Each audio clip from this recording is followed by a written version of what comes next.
Hi viewers, welcome to our channel. இன்றைக்கி நம்ம சேனலில் என்ன ரெசிபி பார்க்க போகிறோன்னா தக்காளி சேமியா. உப்மானாவே தெரிச்சு ஓடுவாங்க, இதில் சேமியா உப்மான்னு சொல்கிறவங்களுக்கு தான் இந்த ரெசிபி. தக்காளி அரைச்சி சேமியா உப்மா பண்ண போகிறோம். வேறு லெவலில் இருக்கும் டேஸ்ட்டு, வித்தியாசமாக பண்ண போகிறோம். சூப்பரான இந்த ரெசிபி எப்படி பண்ணுறதுன்னு பார்க்குறதுக்கு முன்னால் நம்ம சேனல் இன்னும் சப்ஸ்கிரைப் பண்ணலைன்னா கண்டிப்பாக சப்ஸ்கிரைப் பண்ணிடுங்க. கூடவே பக்கத்தில் இருக்கிற பெல் ஐக்கானில் ஆல்ங்கிறத தட்டி விடுங்க. ஸோ நான் போடுற வீடியோ எதுவுமே மிஸ் பண்ணாமல் பார்க்கலாம். வாங்க எப்படி பண்ணுறதுன்னு பார்க்கலாம். முதல்ல ஒரு பேனில் 2 ஸ்பூன் நெய் சேர்த்துக்கலாம். நெய் நல்லா உருகி வரட்டும்.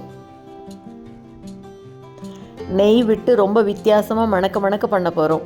இப்போ நெய் நல்லா சூடான உடனே இது கூட கடுகு சேர்த்துட்டு, கடுகு பொரிஞ்ச உடனே இது கூடவே 1 டீஸ்பூன் அளவுக்கு கடலைப்பருப்பு சேர்த்துட்டு, இது கூடவே உளுத்தம்பருப்பும் சேர்த்துக்கலாம். இப்போ இது கூட 10 முந்திரி பருப்பு சேர்த்துட்டு நல்லா வறுத்து விட்டுக்கலாம். பருப்பு பொன்னிறமாக வர வரைக்கும் வறுத்துக்கலாம். பருப்பு வறுபட்ட உடனே பச்சை பட்டாணியை சேர்த்துக்கிறேன். ஃப்ரீசரில் வச்சுருந்ததுனால மேலே அப்படியே ஐஸ் ஃபார்ம் ஆகி ஒயிட் கலராக தெரியுது, வேறு ஒன்றும் இல்லை. இப்போ பட்டாணியை லேசாக வதக்கி விட்டுட்டு இது கூட 3 தக்காளியை நல்லா நைஸாக அரைச்சி அந்த பியூரியை சேர்த்துக்கலாம். இப்போ இதை நல்லா வதக்கி விடணும். தக்காளியோட பச்சை வாசனை போகிற வரைக்கும் வதக்கிக்கலாம்.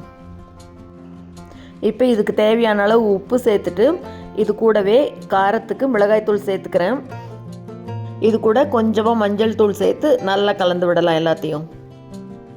இதுக்கு காரத்துக்கு நான் மிளகாத்தூள் மட்டும்தான் சேர்த்துறேன். வேறு பச்சை மிளகாய் காஞ்ச மிளகாய் எதுவுமே சேர்த்தலை. வேணா இது கூட 1/2 ஸ்பூன் கரம் மசாலா சேர்த்துறதுன்னா சேர்த்துக்கலாம். நான் சேர்த்தலை, இப்படியே தான் பண்ண போகிறேன் இன்றைக்கி. இது கூடவே 1 கொத்து கருவேப்பிலை சேர்த்துட்டு நல்லா கலந்து விட்டுறலாம். நல்லா சுருளை வதக்கிக்கலாம். தக்காளியில் இருக்கிற தண்ணி ஃபுல்லாக எடுத்துடணும். பாருங்கள், இந்த அளவுக்கு நல்லா சுருளை வதக்கிட்டு இப்போ இது கூட தண்ணி 1 கப் அளவு தண்ணி சேர்த்துக்கிறேன். தண்ணி நல்லா கொதிச்சு வரட்டும். வதக்கும் போதே தக்காளியோட பச்சை வாசனை போகிற வரைக்கும் நல்லா வதக்கி விட்டுட்டு அப்புறமா தான் தண்ணி சேர்த்தணும். தண்ணி நல்லா தளதளன்னு கொதிக்க ஆரம்பிச்சிருச்சு.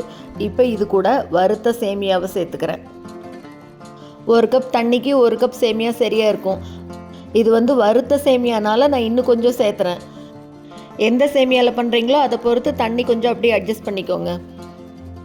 சேமியா ரொம்ப லேசாக இருந்ததுன்னா தண்ணி கொஞ்சம் கம்மி பண்ணிக்கோங்க. தண்ணி கம்மியாக சேர்த்தினா போதும். சேமியா சீக்கிரம் ஒரே நிமிஷத்தில் வெந்துடும். இந்த மாதிரி வறுத்து கொஞ்சம் கெட்டியாக இருக்கிற சேமியாவாக இருந்ததுன்னா 2 நிமிஷம் டைம் சேர்த்தி எடுக்கும். இப்போ இதை மூடி வச்சு 3லிருந்து 5 நிமிஷம் வேக விட்டுட்டு எடுத்து பார்க்கலாம். பாருங்கள், நல்லா அருமையாக சூப்பராக வந்திருக்கா. தண்ணியும் கரெக்டாக இருக்குது. தக்காளி சேவைன்னு கூட சொல்லலாம். அவ்வளோ அருமையாக உதிராக வந்திருக்கு, சூப்பராக.